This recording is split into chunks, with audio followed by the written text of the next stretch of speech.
Good afternoon, Berlin.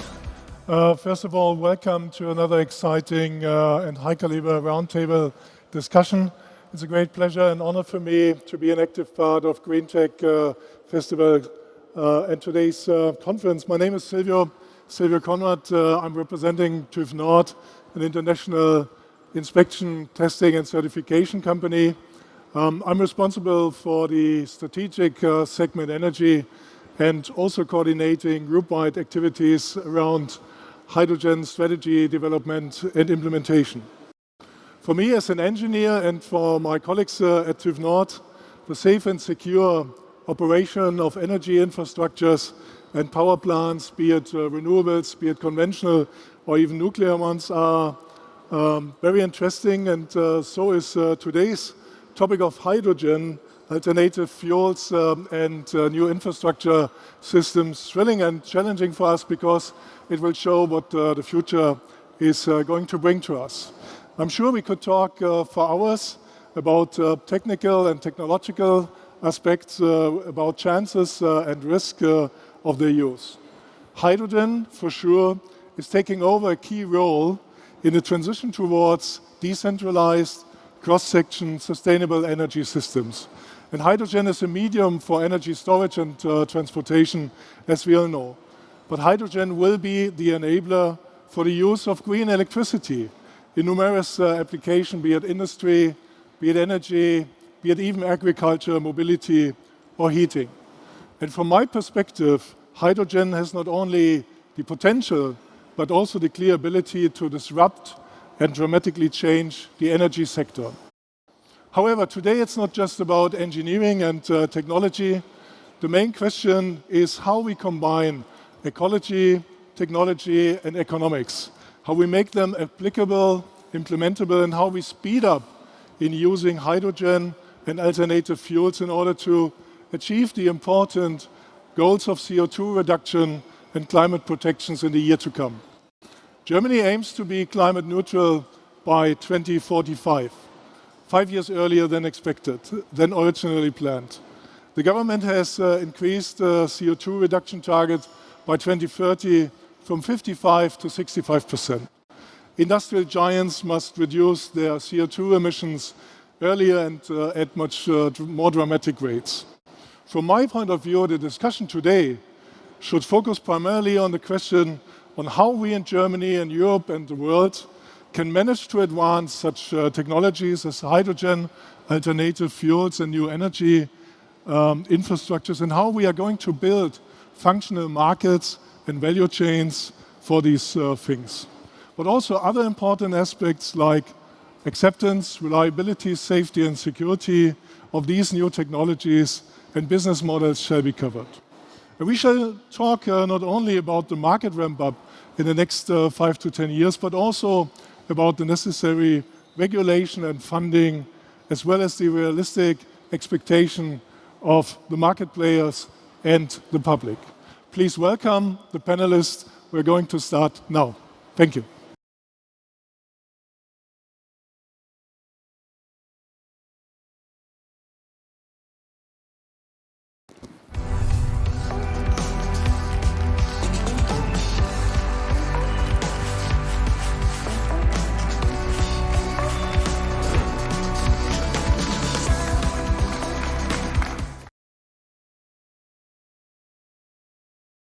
So, welcome on stage. I would like to first touch a much general aspect of hydrogen and alternative fuels. And my first question goes to Katharina Reiche. From hype to reality, where do we stand 1 year after the National Hydrogen Strategy and the Climate Pact has been published? And has it been possible to take at least first steps to move from strategic concept to implementation? Katharina, please. Yeah, thank you very much, and thank you for having the opportunity to participate this afternoon, and hello from Essen to Berlin. Well, coming to your question, I think that was only the warm-up leaf. The real race has just beginning, and if you look at the global hydrogen race, believing that Germany is in a pole position would be an illusion. And it's not enough to develop the technology. That's important to have the technologies, to have the knowledge, the engineering competence. You must also reap the benefits. We have to think beyond our boundaries or tactics and have to move in action. Establishing a European and a global hydrogen economy is imperative to achieve our climate targets.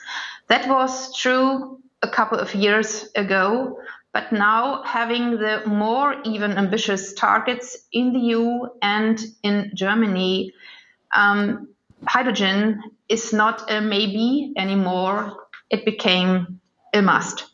And that's why what we've seen the last year here in Germany was a warm-up, and the race, as I said, is just beginning.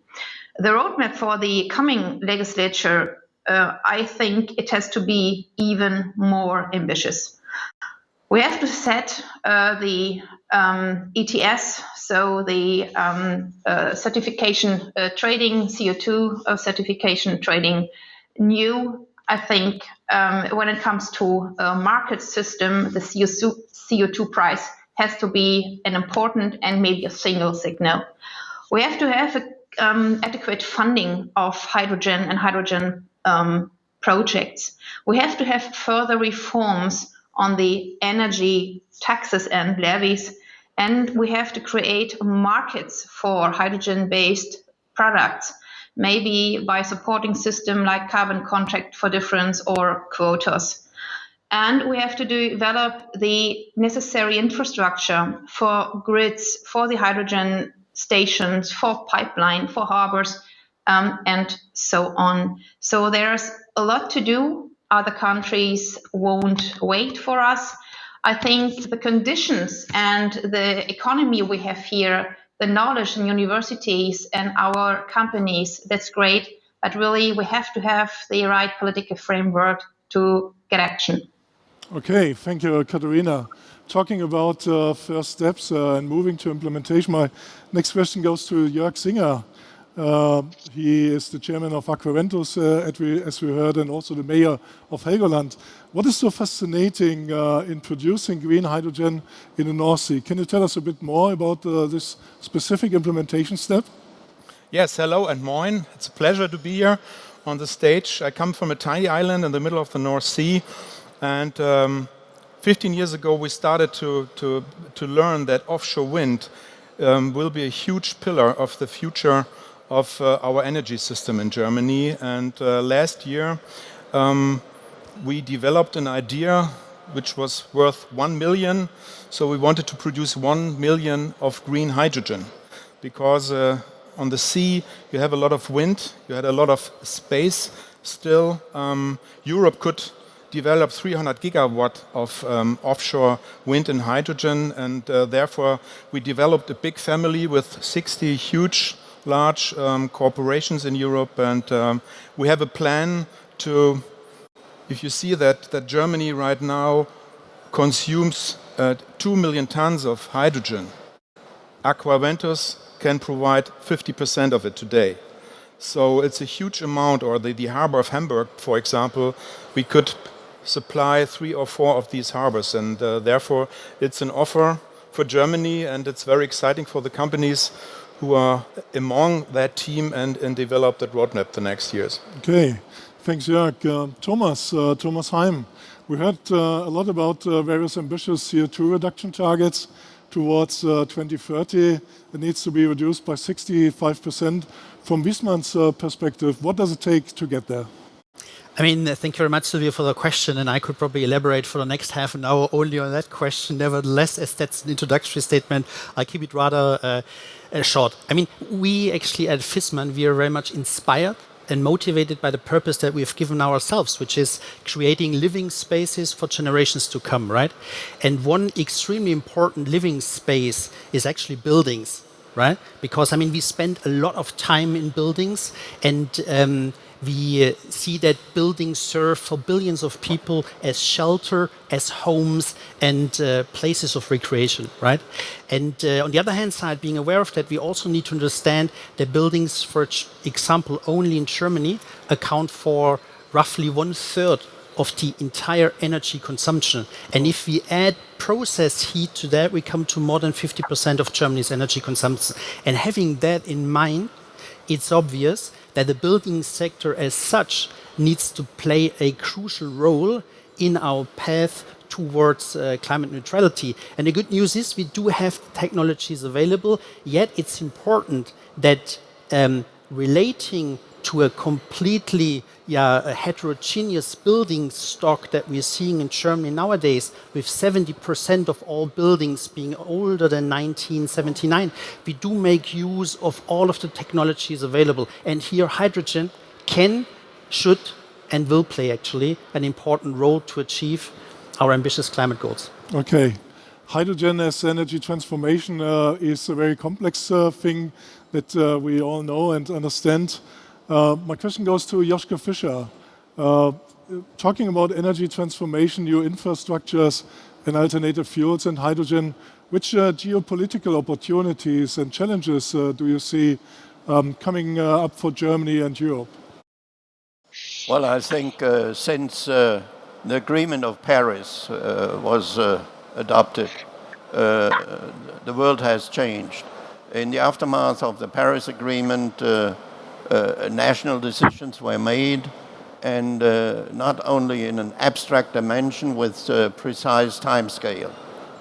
So all the major industrial states, all the major powers made their commitment. So and it's quite clear on the other side that the acceleration of climate change, the tremendous speed was underestimated by everybody, by everyone around the globe. And we are here in a race between the pressure of climate change and technological answers. So from my firm belief is that we are now at the starting point of a change in our economy, in the global economy, which never happened before. It must be a planned change. It must be based on new forms of energy, energy production which has no negative impact on the climate. And from that point of view, there will be also a shift of power, because energy is also defined by power. I think we are at the beginning of a new map in the world, which will be the dominant energy producers in the 21st century. It won't be the traditional energy producers, or maybe if there is an opportunity. But for Germany and for Europe, the key question is that we must be at the top of the new technology if we want to defend our competitiveness and if we want to defend our way of living. So from that point of view, I think one of the most negative impacts in the past is that the government was too slow, and still is, if you look to the reality. And it's not an ideological debate or about party politics. What we need is firm speed. We have to accelerate the transition. And therefore, I'm pretty happy about what the mayor of Helgoland was telling us, that concrete projects will go on. And allow me one political remark. Whatever the outcome of the September election will be, the transformation into hydrogen will go on. Okay. Okay, let's move from the more general aspects to specific questions on market ramp-up and infrastructure, and move from the map of the world to the tiny island in the North Sea again. Jörg Singer, how do you orchestrate over 50 big industrial companies jointly to produce this 1 ton of green hydrogen per year? And what do you do to not end up like huge other projects? We all remember Desertec. First of all, you have kind of two mindsets. I learned this last year that in Germany consumes 20% electrical power and 80% is oil and gas. And these are also two big philosophies. And the good thing of green hydrogen is that it fits so very good together with the renewable energies. And so in these 60 companies, we're all in love because there's much to experience, much to explore. Technologies are there, they just need to combine you.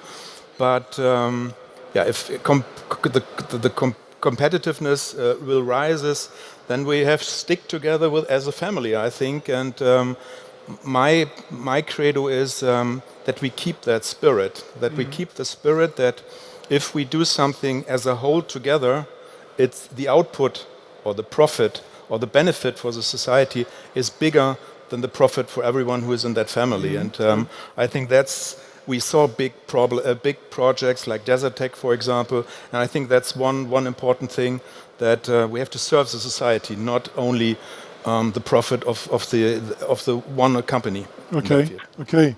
Thank you. Katharina Reiche, in your opening statement, you were mentioning framework conditions for market ramp-up. Let's come back to this. What does it need from your perspective to really build up a hydrogen economy? And what is the role of infrastructure in all of this? Well, infrastructure plays a very important role, but let me come back to the first one. So when it comes to demand, there is a kind of creepy discussion. So one side says hydrogen will be in very little amounts there. It will never be enough and should be positioned very carefully in some sectors where it's needed, but all the other world will be electric.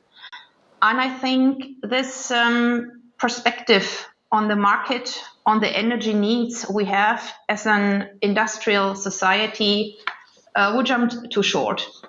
If you look at the market, markets and sectors which really needs hydrogen, you come to steel and chemical industries, where even the switch from coal to gas, which have a huge impact on CO2 reduction. And coming then to blue or green hydrogen would even have a much more impressive impact.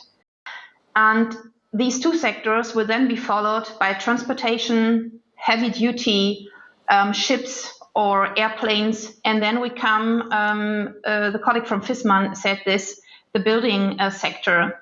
And the building and the heating sector is a sector with a huge demand of energy, with a huge demand of molecules, not only for heating, also for process heating.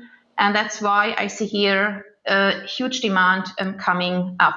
When it comes to infrastructure, we need electrolyzers to produce the hydrogen here, but the electrolyzers need a green energy.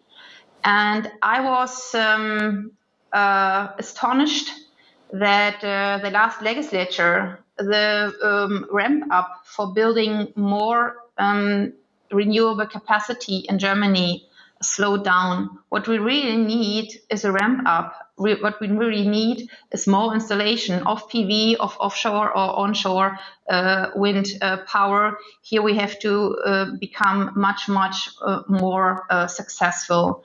And then it comes to the pipeline system, and here's one major point I would like to make. The existing gas grid in Germany covers more than 550,000 kilometers of well-developed gas grids.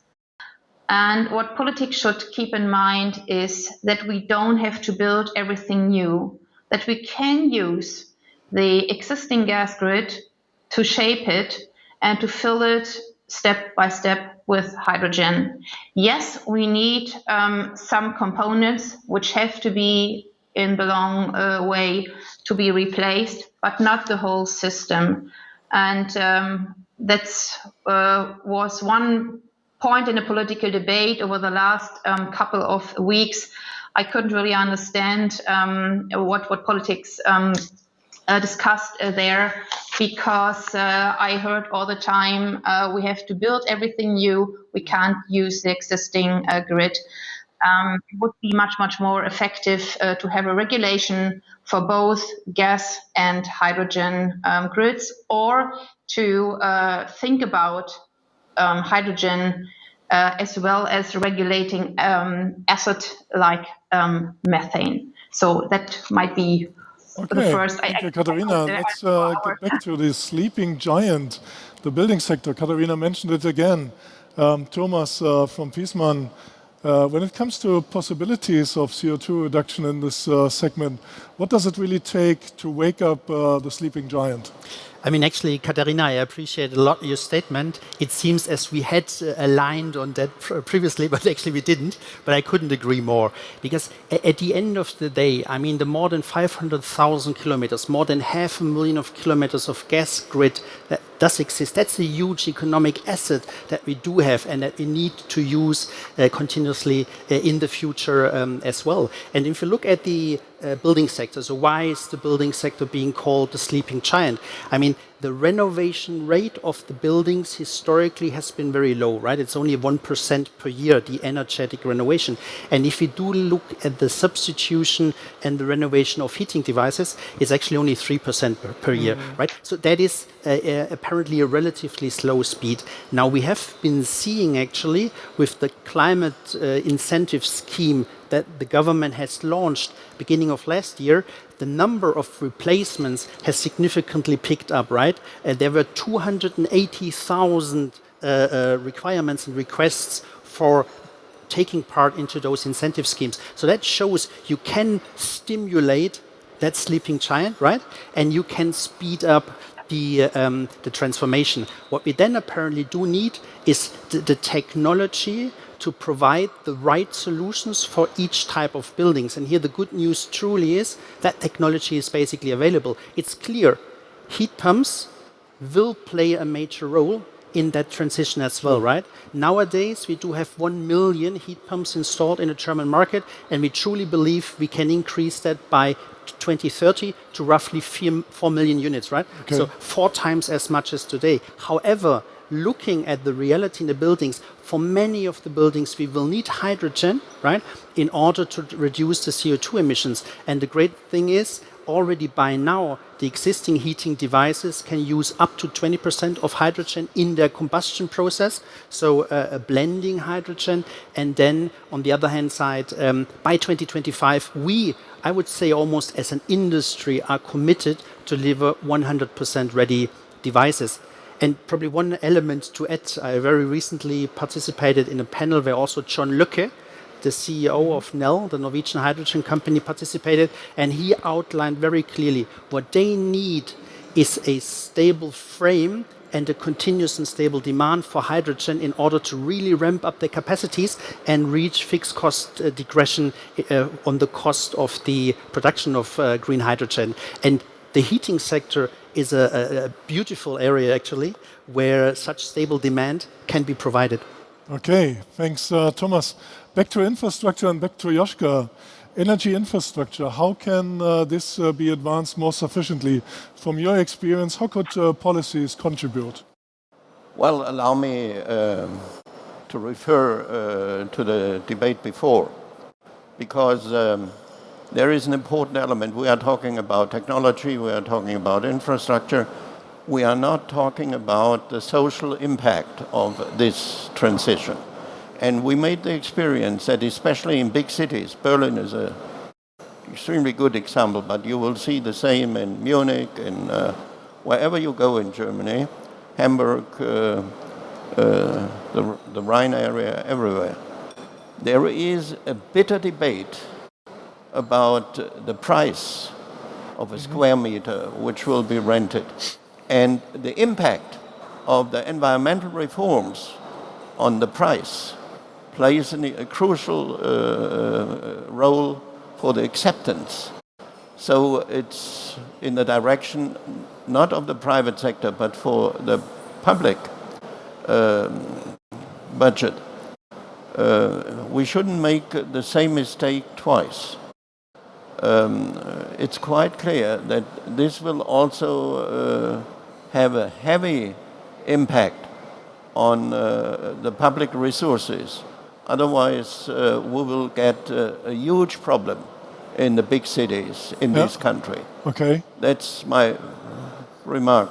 Jörg, would you like to answer? Yes, maybe we can do what we did in the 60s and 70s to invest in infrastructures, in green infrastructure and in digitalization and create a Wirtschaftswunder 2.0. Because what we need speed, like you said, but we also need scale.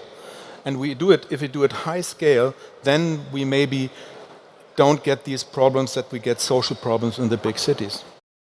Maybe. But for the infrastructure, I think it's very important if it's possible to use existing infrastructure, because this will reduce the costs, obviously. But on the other side, allow me a remark from the strategic perspective. I don't want to discuss in this environment today Nord Stream 2 or the relationship with Putin's Russia. But it's not so easy as we experience. It might be highly controversial, and therefore infrastructure on a global scale is very politicized. It needs a certain understanding how we can make business with energy producers from outside of the country, and how we can secure long-term relationship, energy relationship. It's a pretty complicated issue, and internally I think we need also a firm regulation. Sure. Investors must know what they have to deal with, and in a long-term perspective. So I think it's not so complicated, this part, because we have the commitments of the federal government. This defines certain steps according to the timeline if we want to achieve these goals. And I think Germany cannot allow itself to be blamed not to achieve these goals. This would be more than a terrible PR disaster. This would be a disaster for the position of our country in the future. I'll come back to this in a minute, Joschka. Let me, as we're approaching the last third of this panel, let's talk about the general framework. We talked about infrastructure, we talked about market ramp-up. Let's talk about framework. First of all, I would like to ask Thomas, what do you see as specific needs of citizens, the public environment, to really come to pragmatic and, after all, affordable solutions? I mean, you know, in the first place, I see a lot of good stuff happening, right? I mean, if you look since the publication of the National Hydrogen Strategy, I think the awareness of the relevance, the importance of the topic has spread across all political colors and parties, I would say. It has got a relevance in the discussion of our society, so very positive. We have also seen, actually, that enormous funds have been made available.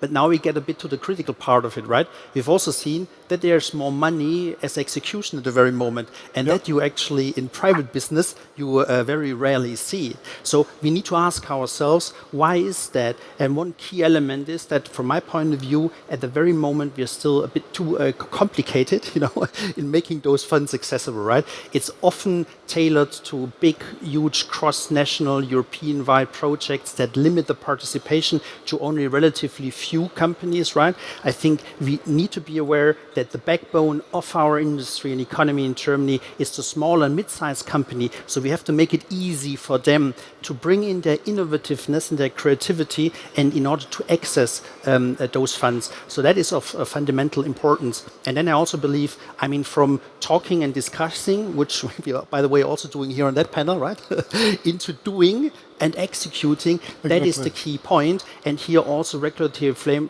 framework, in my point of view, should be adapted much quicker. I give you easy examples when we're still discussing whether the electricity that goes into electrolyzers to produce green hydrogen is released or not of the EEG charges. I mean, that's to some extent a bit, kind of blocking ourselves instead of being pragmatic and executing with positive energy. Yeah. Back to Joschka. I promise to come back to you. We are talking about framework. From your perspective and experience, what factors are vital for a joint path of politics and economy in this respect? I didn't understand the question, sorry. What factors are vital for a joint future path of politics and the economy to build a framework to make this all possible and happening? Well, I can hesitate to use this opportunity for a little bit of party politics. You have to choose the right government. You have to elect the right people in the position who are really determined to push that through. And I think this is a key decision we have to make in September. That's my answer. Okay. We wait for that. Jörg Singer. Katharina, you would like to respond? Oh, well, yeah, you have to choose the right party. I totally agree with Joschka Fischer. Well, we know the existing government and we know the results, but let's talk about the existing government. Jörg Singer, can the German government now go for a rest after publishing the national hydrogen strategy and the climate pact, after issuing these 9 billion euros of subsidies and funding? What do you expect next from government and regulator? I think government and also the authorities did a good job the last year. They raised the bar for the renewables, going up to 40 gigawatts. I think that's very good. The planning is not easy when you talk to the North Sea, because we have lots of users there, fishery, ships and boats, military, and I think that's good. But I think there's still enough space in Europe on land and also on the waters to find new areas, to allow building pipelines, because pipelines are faster and cheaper than power cables.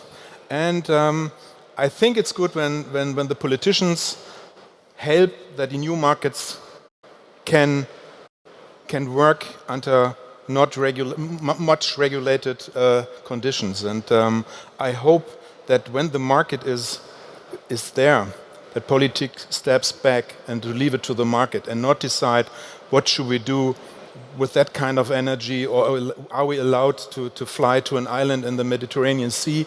I think that should be part of the society and the people to decide what they do. I think the CO2 is the most exciting criteria where you measure if you help an industry grow in that direction, and the other one who doesn't, they have to pay the price. And I think that must be leveled out in a perspective over the next 20, 30 years. Okay. One more question to Joschka Fischer, talking about the right concept and the right party. Going back to renewable energy, and we all understand that renewable energy will also be the further extent or expansion will be a key critical element to really make hydrogen happening. How can Germany and Europe accelerate the expansion of renewable energy from your perspective in order to really lay this foundation for hydrogen and alternative fuels? Well, I think the rules for the implementation should be more easy. I agree to that. But on the other side, a good regulation is the question, not no regulation, a good regulation. And this is very helpful for private markets, for investors. So from my point of view, we have to mobilize also the public opinion. I think all the stakeholders together, it's not only politics, we have to make quite clear that this is a challenge of our generation now. This is a global challenge. And this is a challenge for the future of our positioning. Whether our welfare state can be financed in the 21st century will depend on this challenge, whether we can find sufficient answer, yes or no. And we have to address this issue to the citizens. This is extremely important. Otherwise, you will get a setback. Yeah. Jörg? Living on an island, deal with energy, there are some good things. You have to be self-sufficient, you have to be integrated over the different kind of energies, and you have citizen-centered, otherwise it's not accepted.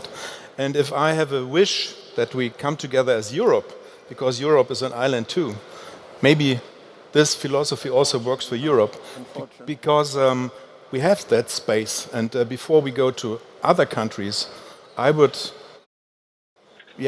say that we try to use our potentials first, even if we know it's maybe not enough. Okay.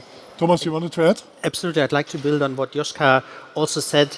Regulation, yes, where it truly adds value, right? And I fully agree in the social dimension, there needs to be a framework, because at the end of the day, it's the citizen of Europe, right? They have to carry with us, with the entrepreneurs, with the economy, that energy transition. Without the buy-in of everyone, we will not make it happen. But beyond that, I think we shouldn't have now discussions on where scarce green hydrogen should be used, but we rather should open that and leave it up to the innovativeness and the creativity of our entrepreneurs for them to find the best solutions and then come up at the end of the day with a stable demand, which on the other hand side then provides security for people investing in electrolyzers, that there is a market which absorbs it, right?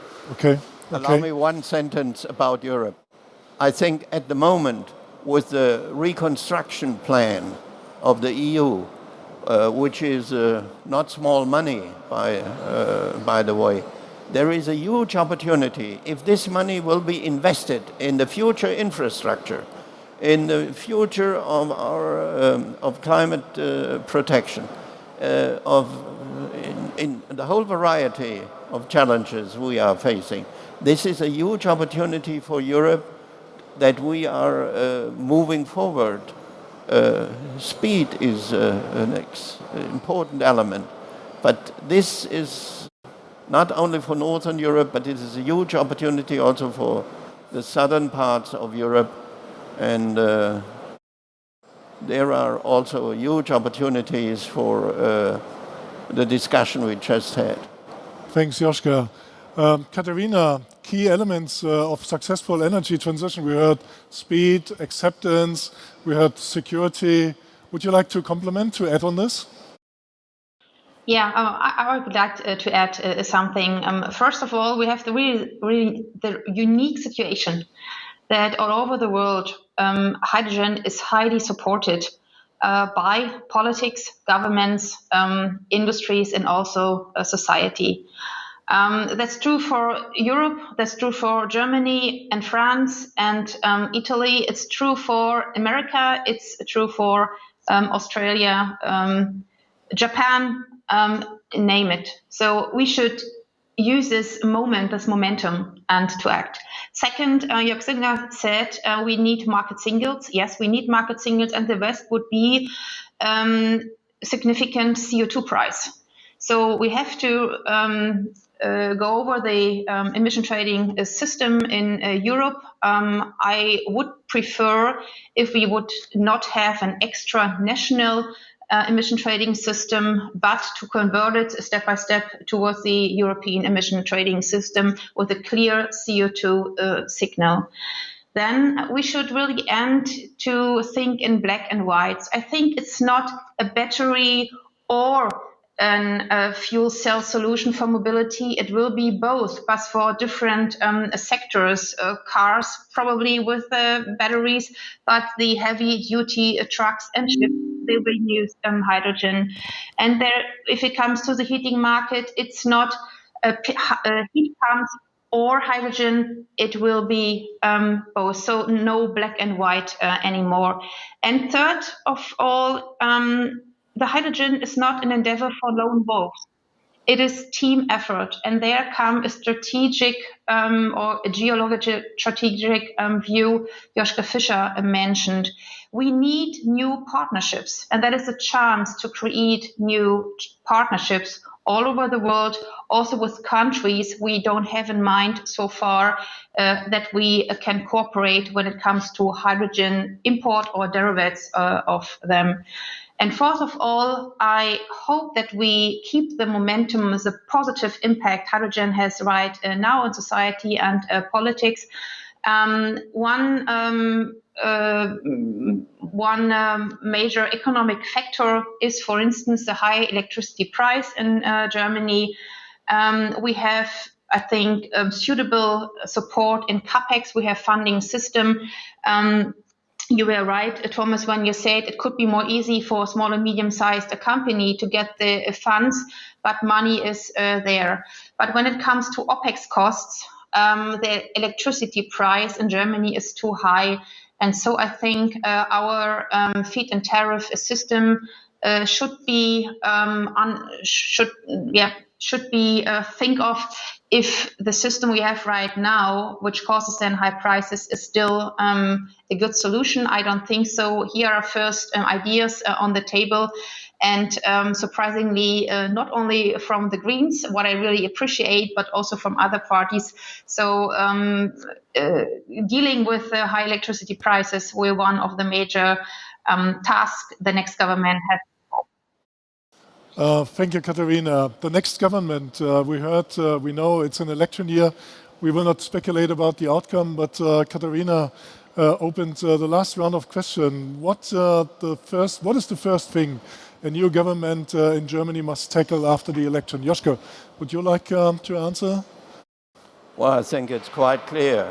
As I said before, that's the fight against climate change and the transition of our economy, and not only of our economy.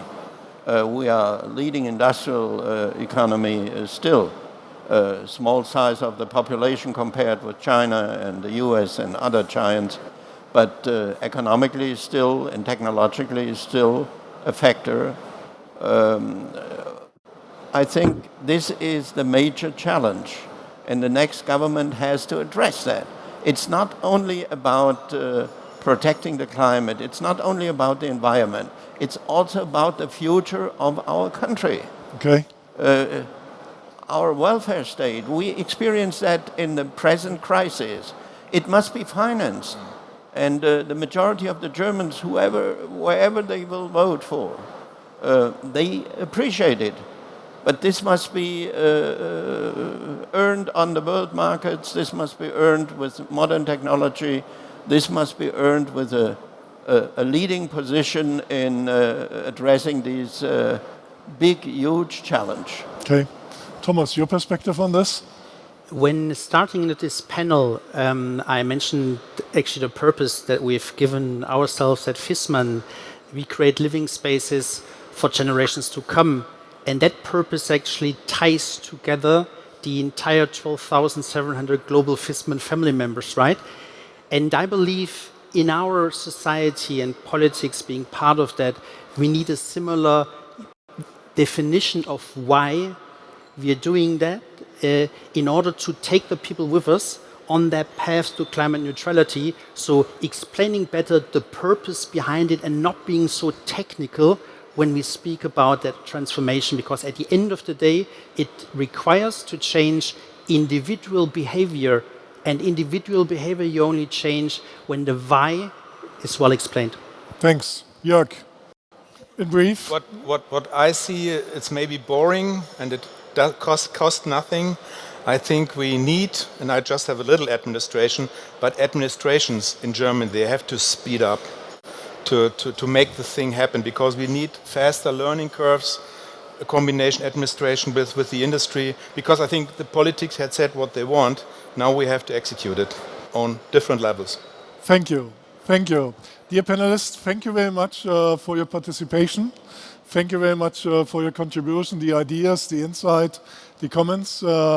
Let's continue to work on making things possible for the sake of the environment, society, and the climate. Thank you very much. Thank you.